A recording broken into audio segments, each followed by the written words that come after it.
All right, everybody, thank you for joining us tonight. It is just past the hour, so I think I'm going to go ahead and get this thing started. For those of you who don't know me, my name is Brenna Leftwich. I am an academic and industry relations manager for Aspen Dental Management, Inc., also known as ADMI. I have been with the company about 2.5 years now. I work with dental schools and dental hygiene schools from the Midwest to the West Coast, so that's kind of my role within the company. As you can see, I am joined by two wonderful panelists this evening. I'm going to have them introduce themselves here in a moment. First, I just want to let you guys know that I do have all the questions that you have submitted in advance. They're on my second screen over here, so if you guys see me going back and forth, I promise I am paying attention. There's nothing more exciting going on over here. I just want to kind of keep everything organized and moving efficiently, so I have those set up. We also have a live Q&A option, so that should be at the bottom of your screen. So if you guys have any follow-up questions, anything kind of pops in your head in the moment, please feel free to throw that in there. There's also an anonymous option, so you can submit those questions anonymously. I think that's about all I have, so I'm going to go ahead and have our panelists introduce themselves. Toby, would you like to go first? Yeah, so I'm Toby. I'm a hygienist. I've been a hygienist since 2012. I started off in private practice, and then I came to Aspen. So I've been to Aspen for close to 5 years now. I'm a mom of two awesome boys and a wife of my awesome husband. So that's basically it. Awesome. And Haley, what about you? Well, I'm Haley Woods. I'm the Territory Hygiene Manager for Tennessee. I've been with the company for it'll be 6 years this month, and I have worked my way from being a clinical hygienist in multiple offices, moved across the country a couple of times, and kind of finally settled down here in Kentucky, but I covered the state of Tennessee.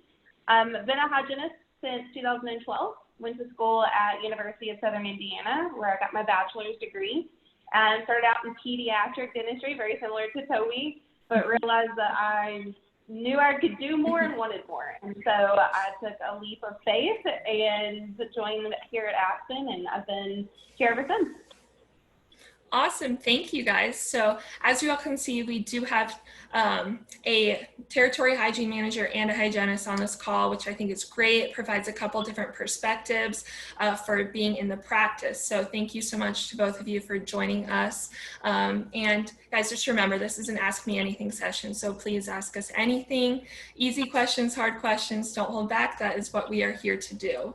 So with all that being said, I think I'm going to go ahead and get us started with some of the questions that you guys have submitted in advance. And again, please do not be afraid to throw anything in our live Q&A here. So to start us off, somebody wants to know, why did you choose Aspen Dental? So I know both of you mentioned that you didn't start with Aspen. You both have been with a private practice, so you can provide kind of a neat perspective on that and talk about how you ended up with Aspen. So Haley, would you like to start us off with that one? Sure. It's funny because I remember being in hygiene school and specifically remember like them saying, do not work for corporate dentistry. And so it was so funny because I knew being in private practice and working in pedo, I knew I wasn't, maxing on my full potential. And so I saw an opening with Aspen and I was like, you know what, I'm going to go and just give it a try. And I went to my interview and I interviewed them just like they interviewed me. So I had a lot of questions. One thing that I really was drawn to is just the autonomy and the relationship that I could build or have the opportunity to build with my doctors so that I could get on the same page with treatment plans and get to see a variety of patients. I mean, ultimately, I knew that pedo wasn't for me, but I was able to really educate patients just as much as children and adults and geriatrics. And so for me, it was just an opportunity for me to grow. And then look at where I'm at now. Here I am, a little Kentucky girl. Never thought I would mount to much, but I was able to continue my growth and my development, something that I didn't even know was possible.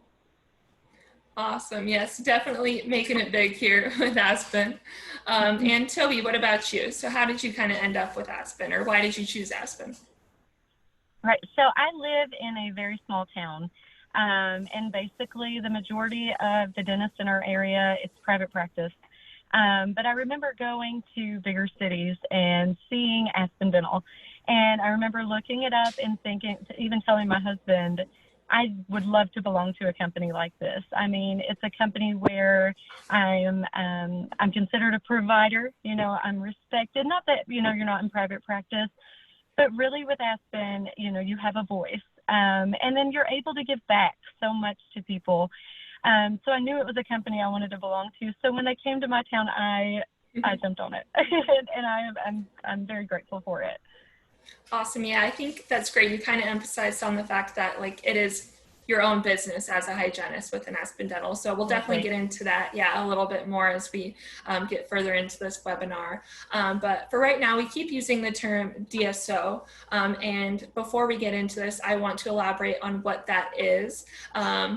So Haley, actually, I'm going to let you take this one. Do you want to let everybody know what a DSO is? Sure. It's a dental service organization. And I think the biggest, I say this a lot, it's very much an organization that allows our doctors to focus on what they went to school for, which is dentistry. You know, they didn't go to school to focus on payroll or hiring or relationships or any of that. And so with a dental organization like this, we provide the support system that they need. So we have an HR department. We have a regional manager that helps with the financial day-to-day routines. We have an opportunity to provide support for our hygienists. I mean, I don't know about you, but I've never heard of a role like mine before. So it just allows our doctors to be doctors and for us to provide the support system that those doctors need to make sure their day-to-day life is way smoother and they don't have to worry about little things that could come about. That's kind of what we do as the management side of things. Mm-hmm. Yeah, I mean, I definitely think you hit the nail on the head with that one. So thank you very much. So kind of moving on to another question, how would you differentiate Aspen Dental from other DSOs or private practice? So how do you feel that we are different than other places? Toby, would you like to start us off? Yeah, so I feel like there's a big misconception, you know, people hearing about DSOs thinking that it's somebody basically sitting behind a desk telling you how to treatment plan, and that's not the way Aspen is. Aspens are actually owned by doctors, so it's basically a private practice within a big organization, which is awesome. But, you know, what I love about Aspen is that I have a voice, I'm a provider. We are able to treatment plan patients for what they need. And then our dentists respect our opinion. You know, that's one thing that I love about, you know, working for Aspen. Mm-hmm. And Haley, do you have anything to add? I also think of culture. I never really even knew what that word meant until I started working with the organization. I didn't know that you could build a relationship and a team that made it feel so much like a family. And also the fun side of things, like going to dinners. And I just held Hygiene Week for my offices in Tennessee, and they got to dress up like the 80s, and they got to dress up like Nerd Day. And we did like a hygiene bingo where they had to like literally fill out a bingo board. And so for me, it's just a matter of coming to work and having fun, and coming to work to, I think someone quoted this today, one of my hygienists did, and said, you come to change lives, not to make a living. And I thought that was a really interesting point to point out. So, yeah. Mm-hmm. Yeah, I completely agree. I like that quote a lot. Thank you for sharing that. So you did bring up culture, which leads us into another question that we had submitted previously. Somebody wanted to know what the culture and team environment was like within our practice or your practice, and I will add on to that, like culture within our entire company. Toby, do you want to kind of talk about what that's like in your office? Yes, so we are a team. You know, it's like Haley was saying, like a family. Every morning we meet for huddle. Our office manager likes to play a fun song, and we'll just kind of dance and, you know, get excited for the day. But we are a family. I mean, even our practice owner, whenever he comes to visit, I mean, it's it's just like a big family together, basically. We have a good time, but we get our job done. Our patients, we try to make it fun for them, make it a comfortable environment, anything that we can do, to make everybody feel comfortable. Mm-hmm. That's great. And I know you touched on it a little bit, Haley, but do you have anything else you'd like to add? Well, it's just funny when, being able to go, we were talking about this before we actually got started, and how we can't speak for every single office. I mean, we have over 800 offices right now, and so they all run a little bit differently, and they all have their own little mini cultures, I would say. But even being from when I was in upstate New York, and when I was in Tennessee, when I was in Kentucky, the culture is so different, but for the most part, the one common denominator is that they all have that family atmosphere, and how we are all connected in some way or another. We're all connected, and it does feel just like a huge family. So that's all I keep going back to. Yeah, I mean, I completely agree with that from the management side as well. Getting to attend events like annual our leadership retreat vibe, all these fun things that our company does, and annual day of service, providing care to veterans. We do so much. It really is a family environment that I feel is pretty unparalleled to other I guess organizations or private practices that I have been around. So thank you guys for that. So again, moving on here, we have a question that is, from your hygiene perspective, what do you feel is the biggest benefit to working for a DSO? Haley, would you like to start us off? I think I said it earlier when I was in my interview, is the autonomy. The autonomy that we have. I remember being so scared, and Toby, you also made a very good point where you're you think of a corporation or a DSO, and you think that there's somebody behind a desk telling you how to treatment plan. And I was so nervous that I was going to come to work with the organization and be told to do ProPes on patients that needed SRP. And I was just there's no way I can put my head down at night knowing that I did the wrong thing to the patient. So being able to be a partner in the treatment plans that our doctors put together, I think, is one of the biggest things that I really appreciated working as a clinical hygienist. But Toby, I don't know if you had anything you wanted to add. Mm-hmm. One thing that I love is the fact that every new patient gets a full mouth series X-ray and a perio chart. So the patient, you're not just doing a prophy on every patient. You're going to treat the patient for what they have, and your doctors and your team are going to support you, on your decision, even on how much time you need for procedures. Everybody that I've ever came in contact with at Aspen has been very supportive on how much time, and you don't always get that either. So I really do appreciate that about Aspen. Mm-hmm. Yeah, I mean, I think the big key word that we keep bringing up here is support. That sounds like the biggest benefit overall.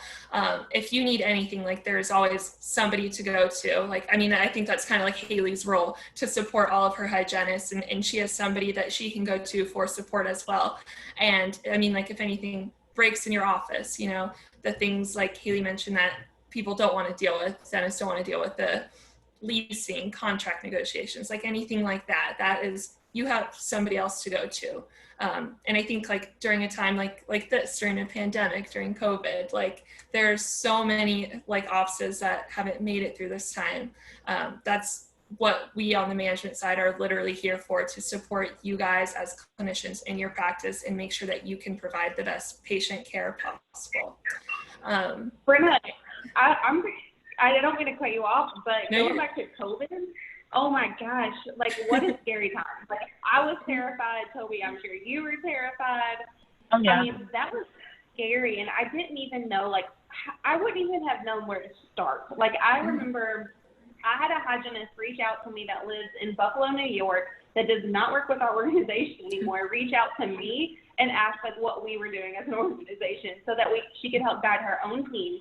And it's just crazy to think about that we have that support system, from a risk management side to a legal side to making sure that we're just following the right protocols that the CDC puts into place. I think that is huge, because I think that put me at peace of mind, and I can't imagine what it did for the team too. Just knowing what to do, what to expect, having the right PPE.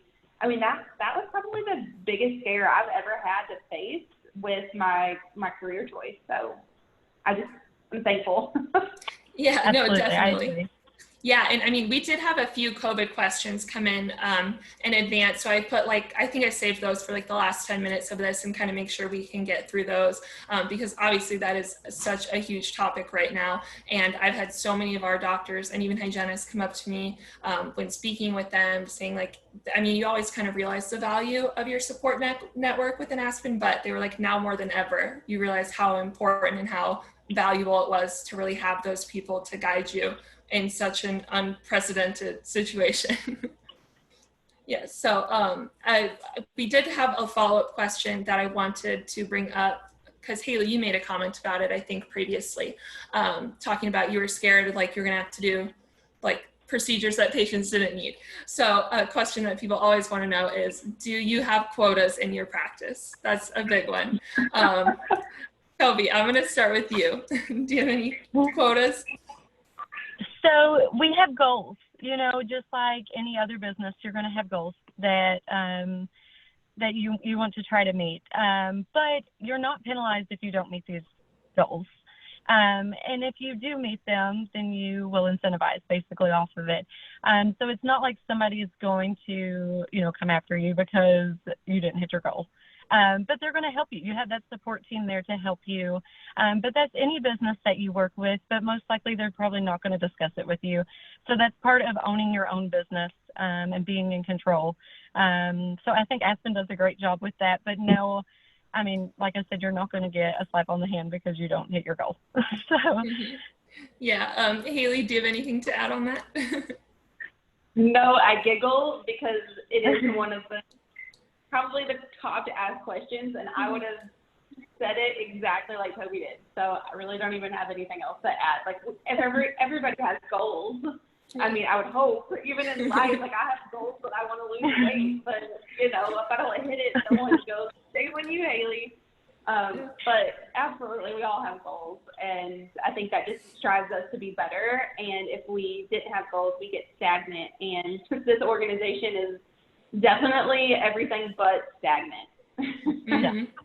Yeah, so I mean, overall, no, of course, there are no quotas in the practice. I mean, there's nobody from the management side telling you guys as clinicians what to do, how many of anything to do. That is your business. You provide the care to the patients that you think is the best. And so, yeah, you don't have anybody telling you what to do in that regard.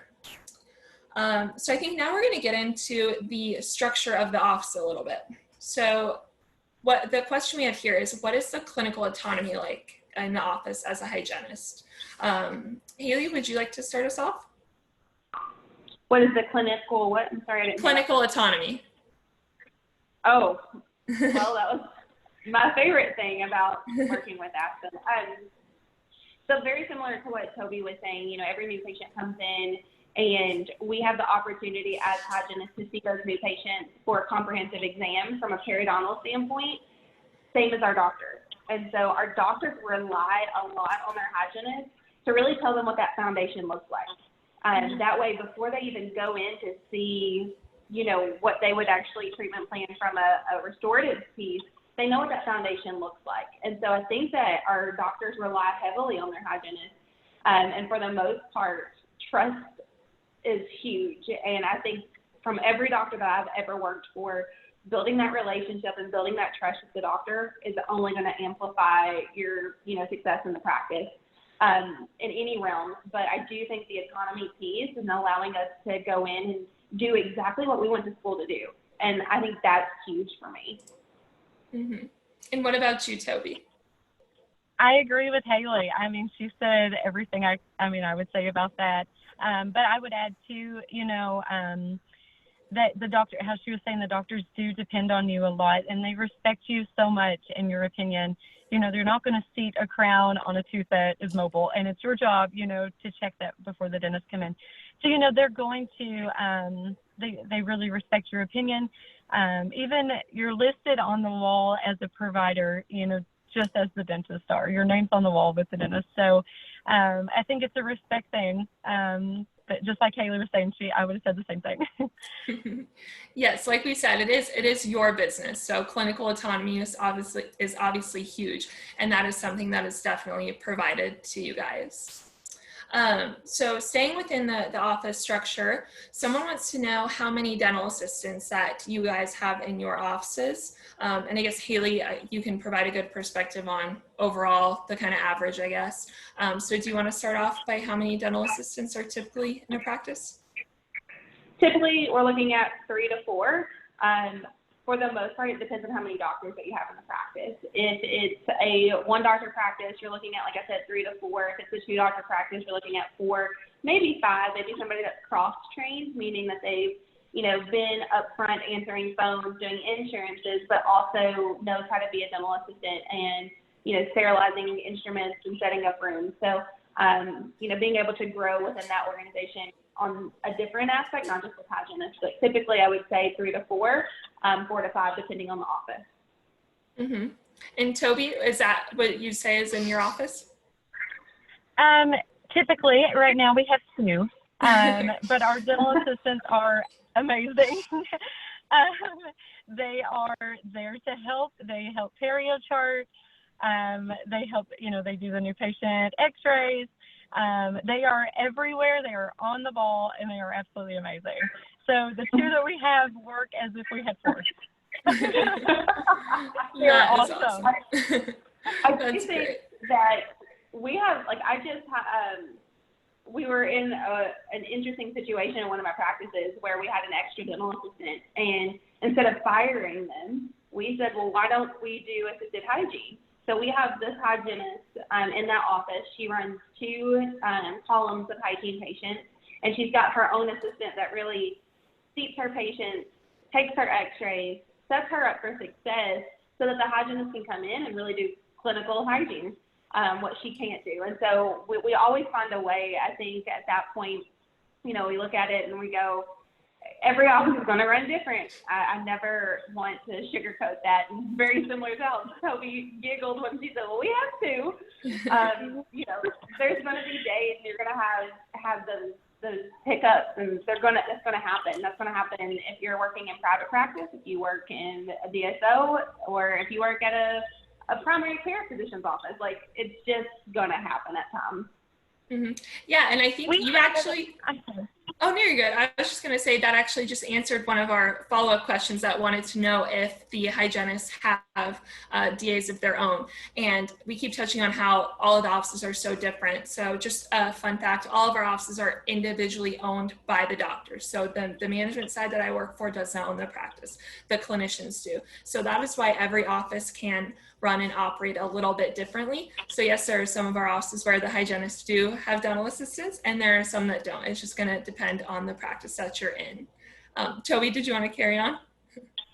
Oh, no, you're good. What I was going to say, our 3rd dental assistant actually has worked her way up to the office manager position. So we are going to hire more dental assistants, but yes, just in your transitional phase right now. Well, that's awesome. Right. Good for her. And we did have a follow-up question asking how many hygienists were in each practice. Toby, do you want to answer that about yours? Yes, so we actually just hired a 2nd hygienist. This is her first week working with us, and it has been amazing. It's been awesome. She's been able to do the clinical or see the hygiene patients. I've been able to see the new patients, spend a little more time with the new patients. We've worked great together, and it's going to be awesome. That's so exciting. So are you kind of a mentor for her? I'm sorry? Oh, I said, so you're kind of mentoring her, being new in the practice? That's awesome. She just graduated. And so she's super excited, to start with Aspen and to grow with Aspen. That is very exciting. And Haley, did you have anything to add about how many hygienists are typically in a practice? Yeah, so I'm excited that you get to experience that, Toby. I think we've got a unique situation on our hands, right? So we have all kinds of patients, and we have a lot of patients. And so that's a good and a bad thing, right? Good thing is the demand is there. The bad thing is we don't have hygienists that can support the other hygienists that we have in the practice. So we're really kind of, as an organization, shifting to that, two hygiene model. One, to give work-life balance. I mean, let's be real, these things don't last forever. So we really want to make sure we're protecting, our own, career path. And it gives that work-life balance where you're not so stressed or overwhelmed because you do have that demand there.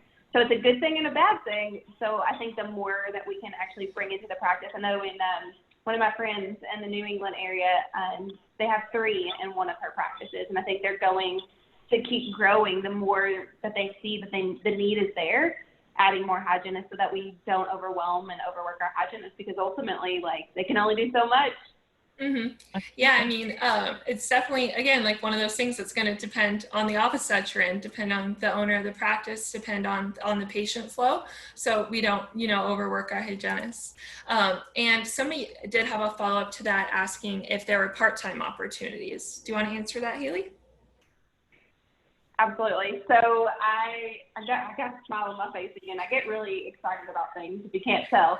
But we just made an offer to a hygienist who only wants to work 1 or 2 days a week. Her husband's going to school to be a doctor, and she has a little one at home and doesn't want to be away from him, but also still wants to value her education and her career. So she just wants a couple of days a week, and we have the need for a couple of days a week. So it wasn't that this office's demand was so high that they couldn't necessarily keep up, but also somebody that we didn't really feel like could support a second hygienist there full time. So it actually works out. Every office has a different type of demand. And we have a really cool employee referral bonus right now, $5,000. I'm over here jealous. And Me it was too. a referral.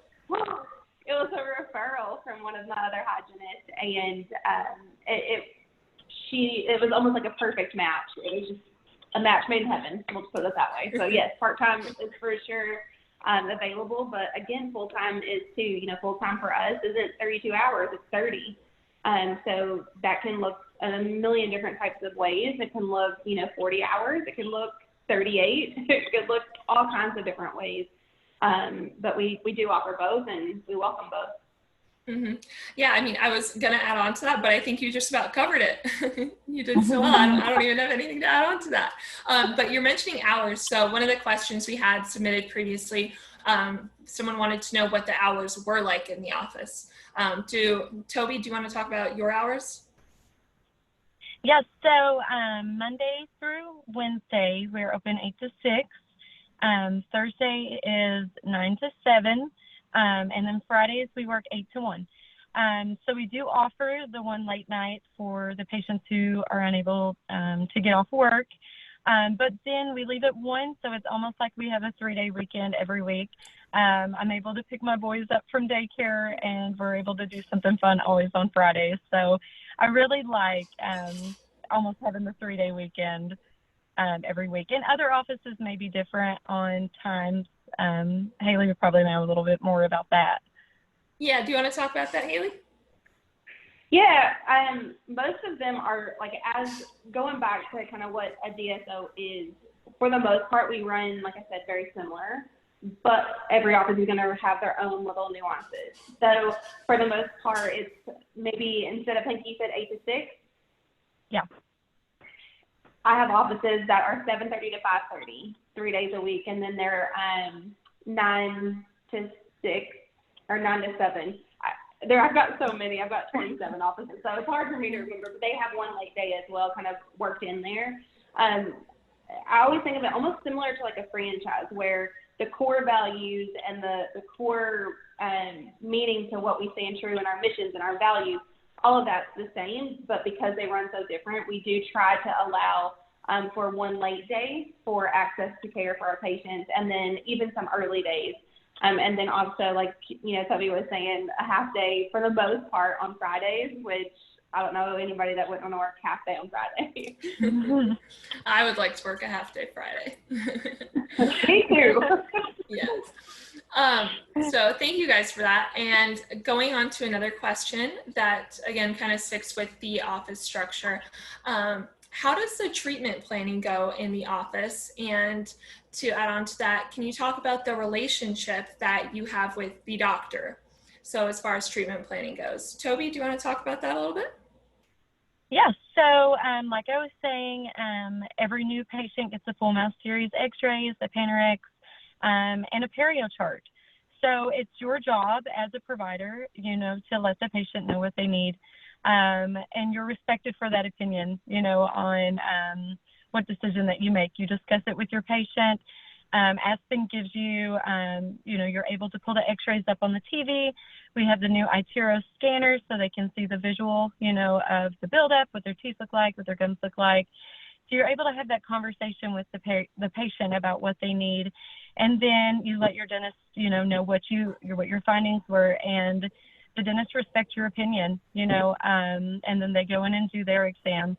So I think that's helpful, having all the extra tools there with your new patient exams.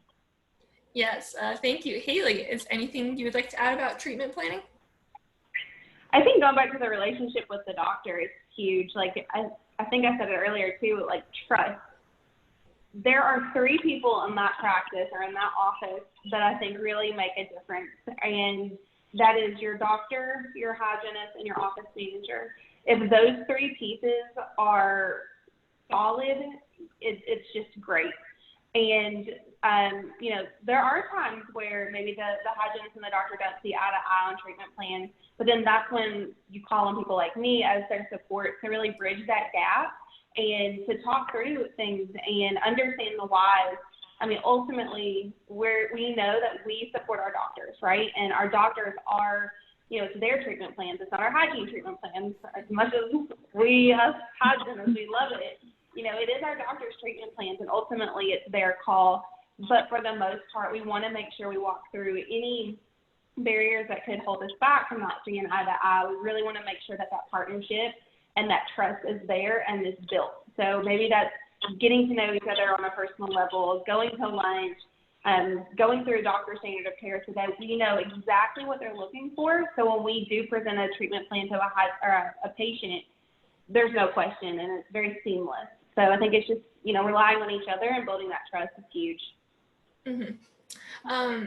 And we did have a follow-up question that was, hold on, I lost it here. It was how many patients do you see a day on average? Toby, do you want to take that? Yes, so it varies depending on how much time you need for your procedures. Usually I like to schedule every hour. And sometimes I need 2 hours for an SRP. So I guess that would vary, depending on how much time I would need for the procedure from 8 to 6. Mm-hmm.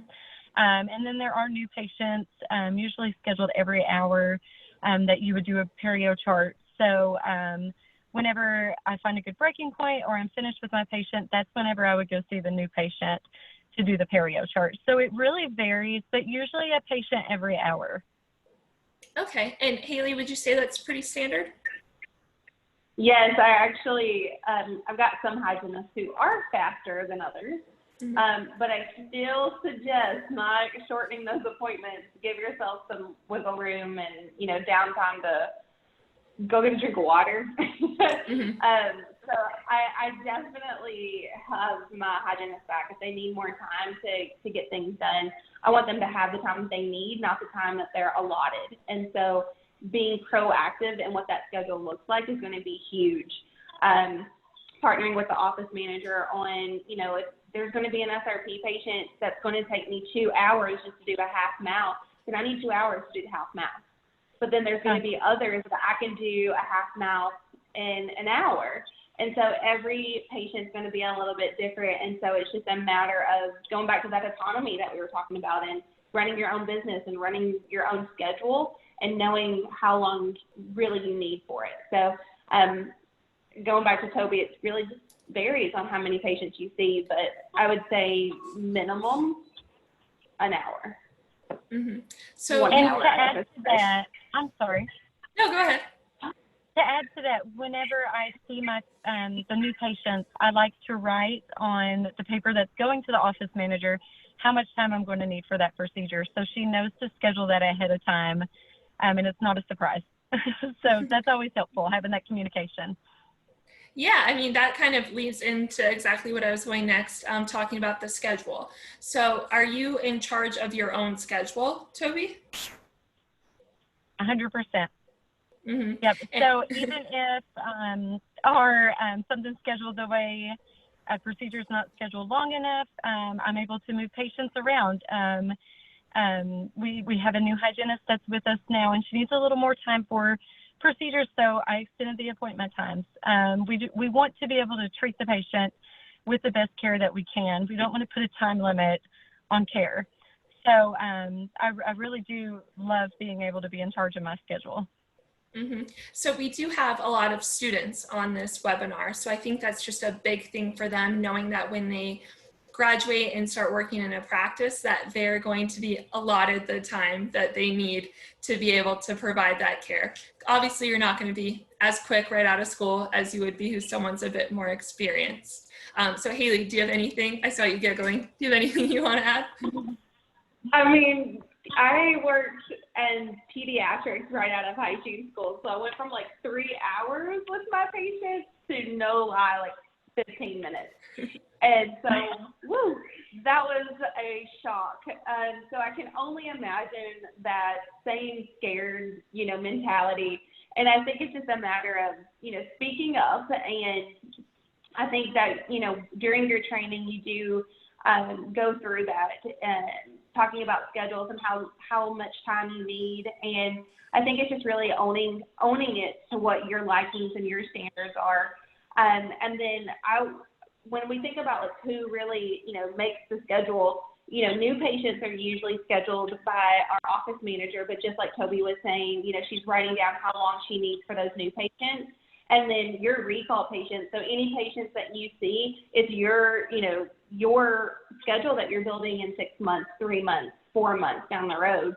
So you get to really make it the way you want it. Do you want it to be full of trophies all day, or do you want to stagger your appointments to make it, a really good day to see a mixture of different types of patients and procedures? Mm-hmm. Yeah, so again, that goes into it's your business, the clinical autonomy. You have complete control over your schedule.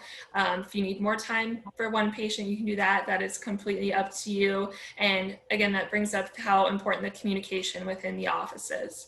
And so, like I said, we did have a lot of students on this call, and something that is very important to them is mentorship.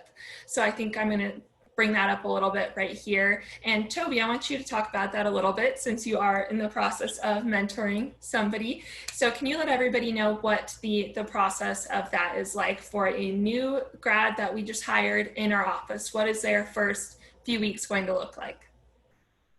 So when she started with us, the first conversation we had is how much time. I let her look at the schedule. Is this okay? How much time do you need for procedures? And she said, if we could extend these appointment times, that would make me feel a lot more comfortable. So I did. I have, there's procedures. We do offer like oral ID. So that's not something that she's very familiar with. So she wanted to watch me do it a few times before she would. And then just things like that, Zoom whitening, if that's something you haven't really done in hygiene school, I'm here to help you. And if you want me to do the procedure first and you follow, next time around I stand next to you, we're here to help. We're not going to put you straight to work and expect you to know how to do everything. I was in the same situation, just as Haley. I worked in pedo, so there was no whitening. There was no oral cancer screenings. But I had that same support, and I'm so thankful for it. And on top of that, you have your hygiene managers that are there for you. Our hygiene manager just started her role, and I've probably texted her 100 times in the past week. She's like, it's fine, just go ahead. She was actually with me. Oh, there you go. It's like, there she is again. No, that's what we're here for, though. Honestly, I think you segued into my role is I hope that I'm a mentor to all of my offices. And even going back to what I just said, the territory hygiene manager for Kentucky was just training with me last week. And so we were able to learn from each other. And we've talked about it a couple of times on the calls, always having somebody to go to. And we have a huge network of people. If I don't know something, somebody else does. And that's how we learn, that's how we grow. And then part of my role is really to, you know, kind of help lead the way for other hygienists, you know, like Toby, or, you know, I've got several hygienists on my team that maybe they want to grow. And if they do, give them a clear path on what they can do outside of clinical. I mean, I know that when we all go to school, we worry about our hands and our wrists. I mean, if I work clinical, my hands start aching and they like cramp up and they won't move. And I'm like, there's something wrong. But I do think that, you know, giving other opportunities and other positions that could potentially keep you in hygiene without having to be chair side.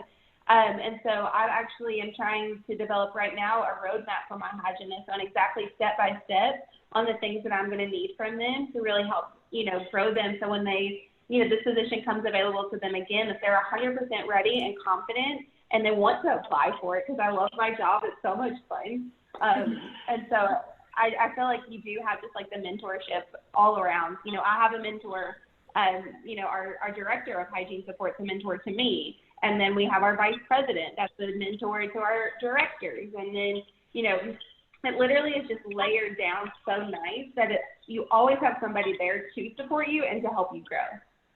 Mm-hmm. Yeah, so I mean, it is a very guided process. So your first couple weeks in the practice, like you're not just thrown to the sharks and they tell you to swim. You're gonna have someone there. You're gonna have the amount of time that you need. Everyone knows you're nervous. It's your first time in an actual practice on your own. So again, it's very, very guided. You have somebody there. If you need any help, there will always be somebody there to help you. We also just did like we have a new onboarding program right now that because of COVID, things are a little bit different. And so we've had to adapt and we've had to make some amendments to kind of what our typical training would have looked like. And I'm actually excited about it. I was a little nervous myself at first, I'll be honest. But really what it does is, for the most part, our new hygienists that we bring on, we like to train them for a minimum of 2 weeks. And I say a minimum because sometimes after 2 weeks, maybe they're not ready. And everybody learns at their own pace. And so for me, we have a new system, we call it HOP, which is a hygiene onboarding program. And it has a mixture of virtual learning sessions where they can do, you know, classes online and learn about new products that we have, you know, available to them when they get in the practice. They have available CE courses that's available within their training. And then on top of that, we do kind of sprinkle in them starting to see patients as well. So that the first day that they are actually seeing patients technically isn't the first day that they're seeing patients. And so I think that that's really cool. And especially in Toby's case, I mean, I think her name is Judy. You know, Judy, I believe. Okay. You know, Judy is able to have somebody there right beside her to help her. So when she's going, I don't know what to do, there's an answer. Like, you always have somebody there to help you, whether it's right beside you or even a phone call away. So we definitely want to make sure that training is number one, because that's the only way you're going to be set up for success. Mm-hmm. Yeah, I'm glad you brought that up and brought up the whole onboarding process as well. It's definitely, like you said, a little bit different during COVID, but still works great, and we're excited to roll that out to all of our hygienists, all of our new hygienists. So you did bring up another really fun topic that I like a little bit earlier, growth. So what are the opportunities for growth like as a hygienist?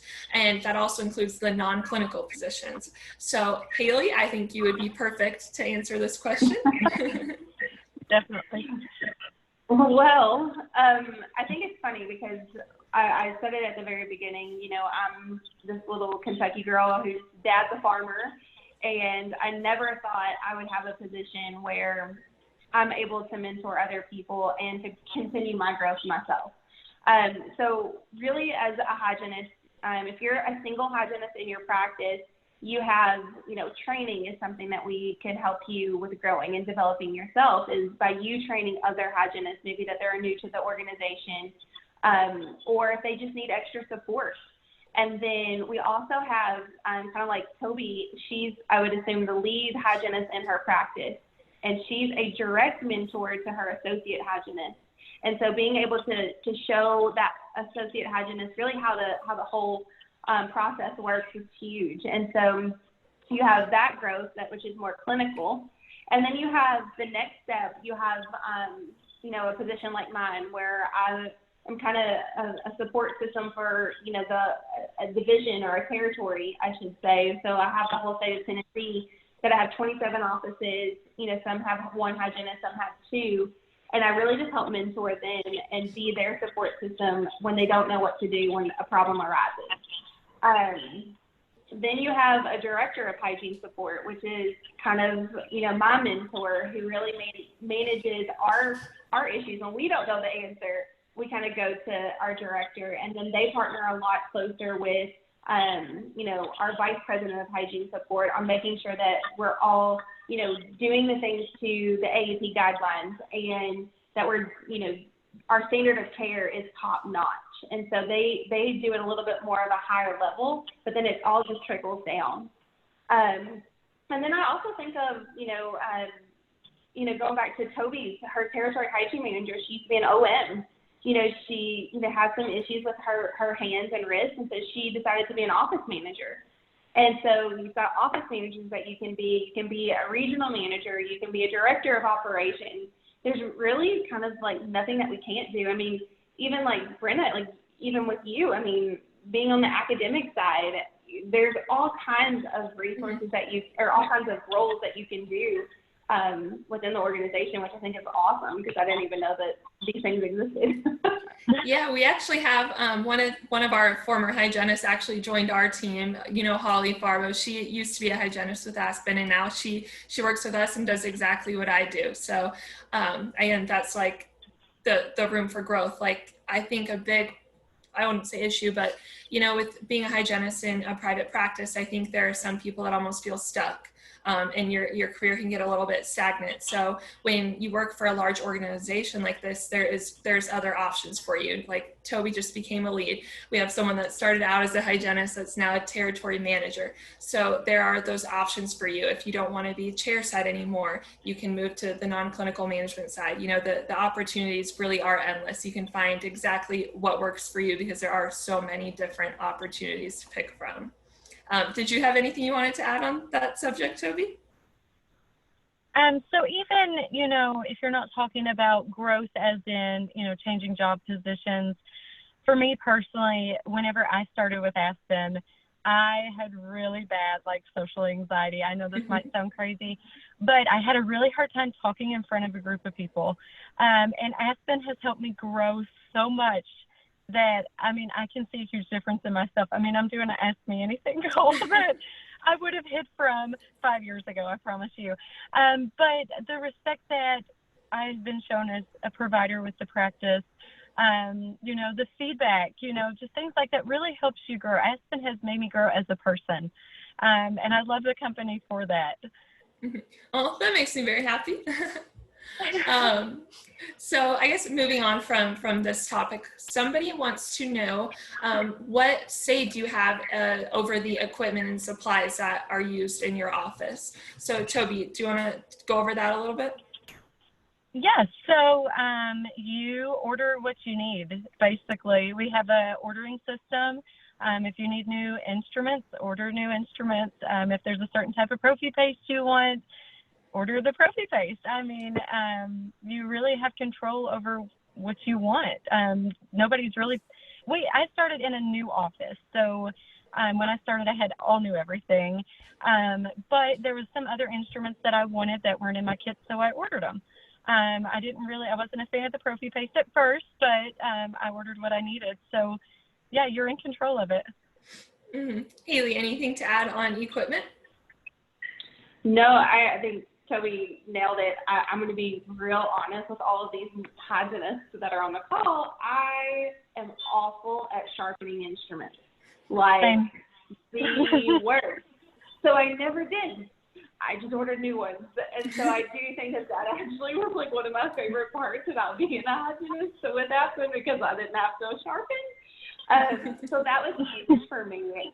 And then, we can't just like order 1,000 instruments, right? Just for you to try out. We do have, budgets that we try to keep it within. However, patient demand is going to be different, month by month, and you order what you need in order to be successful.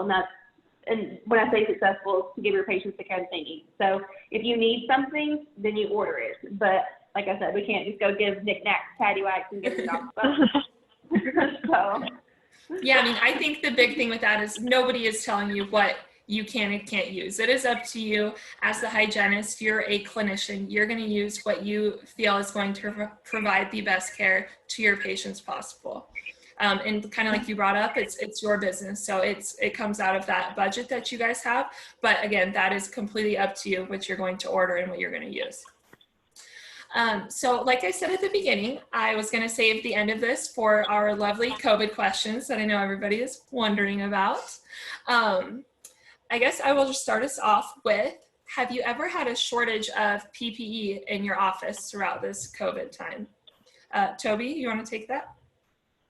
Yeah, we have not had a shortage. Aspen is on the ball with getting us what we need. From the face shields to gowns, goggles, N95 masks, we have everything that we need to keep us safe. And they have made sure, that we have what we need. Mm-hmm. Haley, anything to add?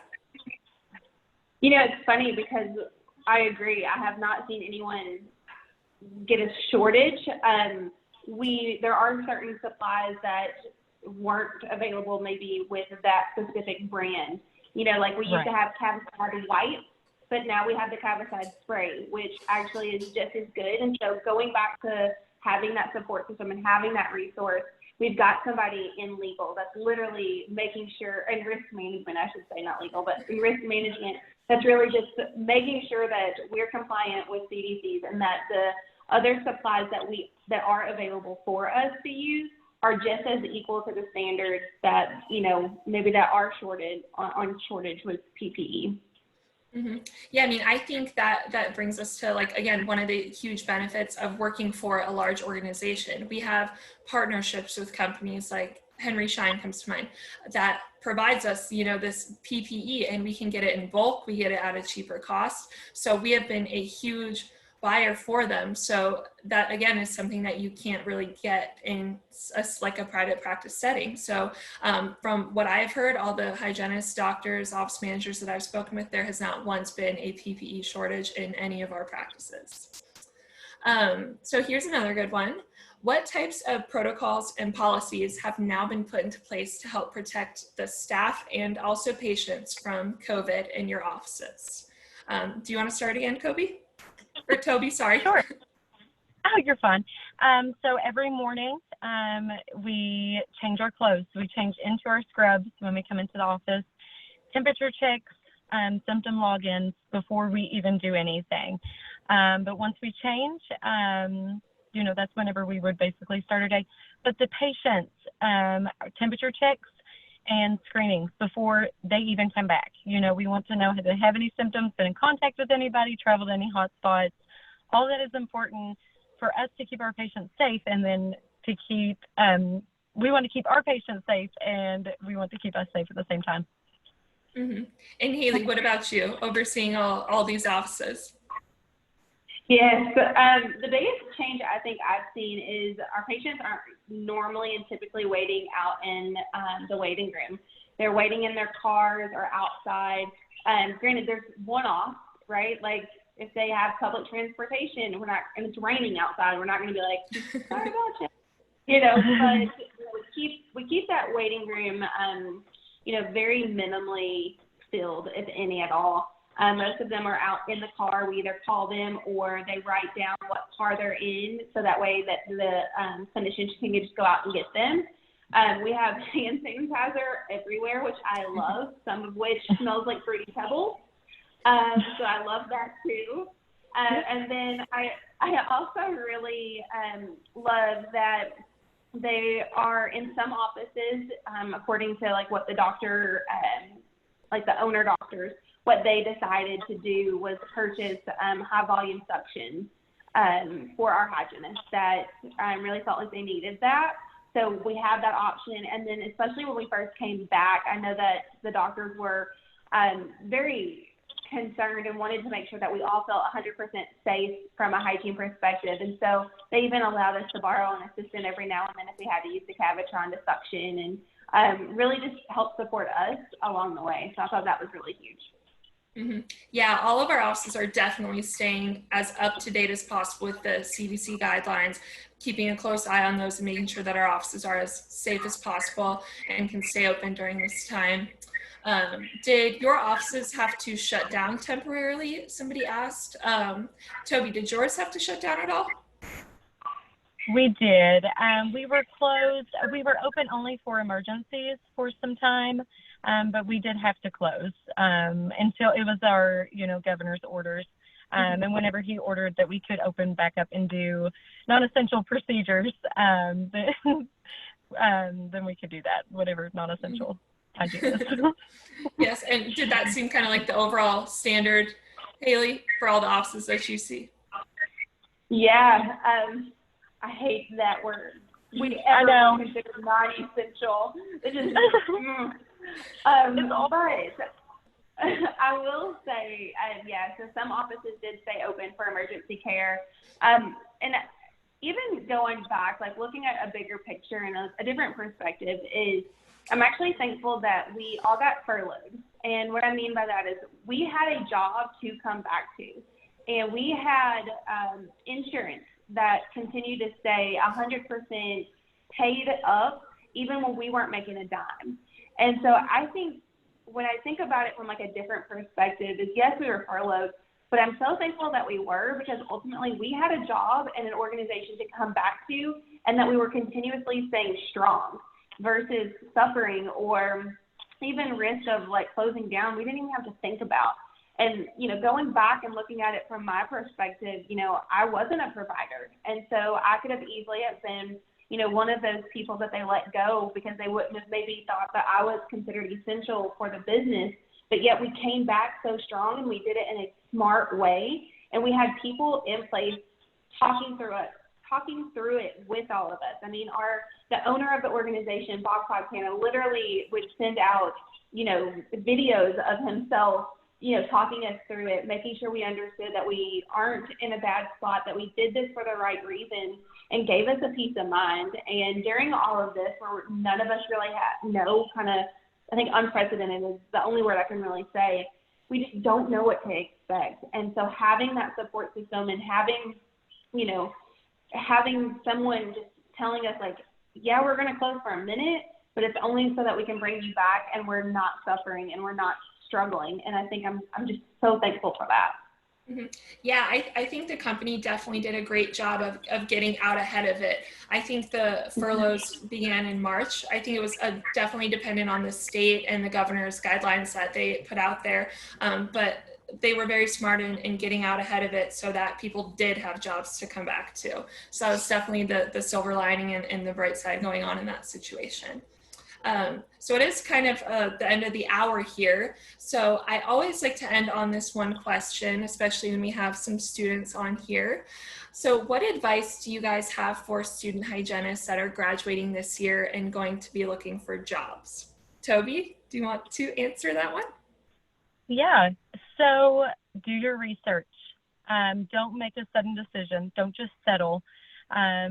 You belong to a company or, private practice where you're going to be respected. You worked really hard to get to where you are right now, and you deserve that respect.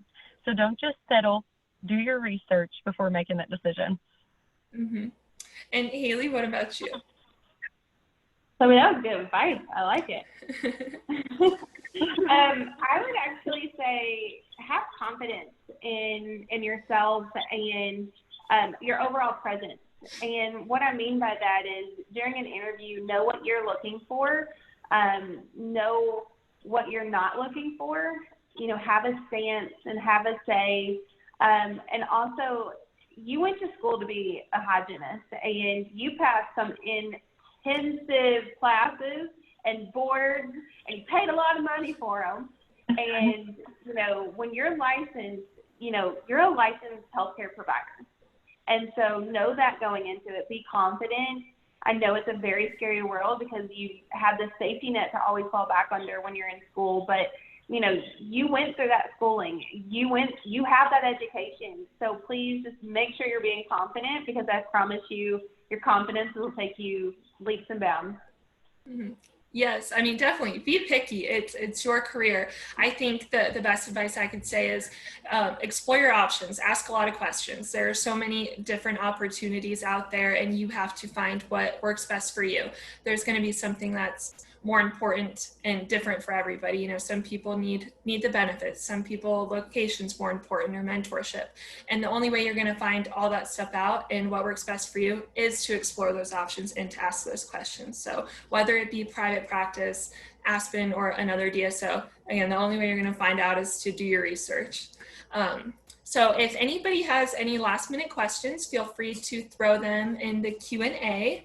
But if not, we are very thankful that everybody could join us tonight. And again, round of applause for our panelists. You guys are great, and thank you so much for taking the time to join us. I really appreciate it, and I know everybody else does as well. I will definitely be following up with everybody who registered, so you guys will get an email from me. And if you are interested in any opportunities, learning more, I'm sure both of these ladies would love to talk to you, and I can definitely put you in contact with anybody to discuss opportunities and openings that we have for jobs. I would be very happy to do that. So again, thank you so much, everybody, for joining. I hope that you all have a great evening. Bye, guys. Thank you. Bye.